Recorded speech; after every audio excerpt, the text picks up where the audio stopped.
নমস্কার, কেমন আছেন সবাই? আশা করছি খুব ভালো আছেন। চলুন আজ আমি আবার এসে হাজির হয়ে গেছি আজকের একটি ভিডিও নিয়ে। টানা ৩-৪ দিন বৃষ্টির পর আজ বেশ ঝলমলিয়ে রোদ উঠেছে।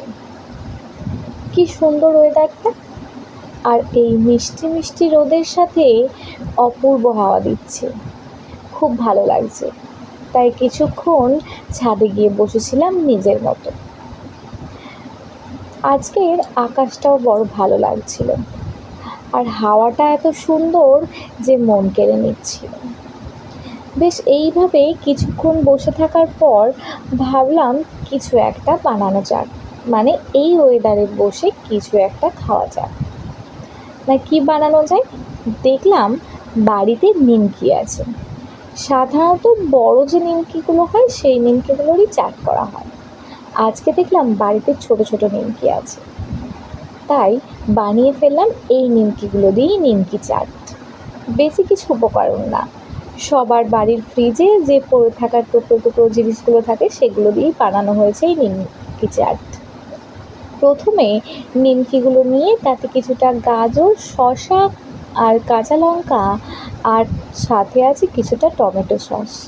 হ্যাঁ, আর একটা কথা বলে রাখি, এখানে যে নিমকি চাটটা বানানো হচ্ছে তার কিন্তু মেন ইনগ্রিডিয়েন্টস টমেটো সসটা।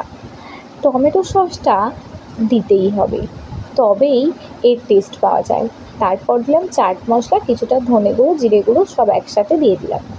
দিয়ে আবার কিছুটা নুন দিয়ে বেশ ভালো করে মাখিয়ে নিলাম। এরপর তার উপরে কিছুটা টমেটো সস দিয়ে চুপচাপ বসে বসে ছাদে খেলাম। আর একটা কথা বলে রাখি, এটা যখন এই নিমকিগুলোর উপর এই যে টমেটো সসটা দিয়ে খাওয়া হচ্ছিল না, তখন কিন্তু একেবারে ফ্লেভারটা আসছিল ঠিক পাপড়ি চাটের মতো। আজ সোমবার রাত্রিবেলা ঠিক 12টার সময় আজ আমার ওর বার্থডে, তাই একটু কেক নিয়ে এসে কেক কাটিং হলো। আর একটা জিনিস দেখায়, পরের দিন সকালে হঠাৎ যখন উঠলাম দেখলাম আমার ঠিক ঘর থেকেই না আকাশ দেখা যায়।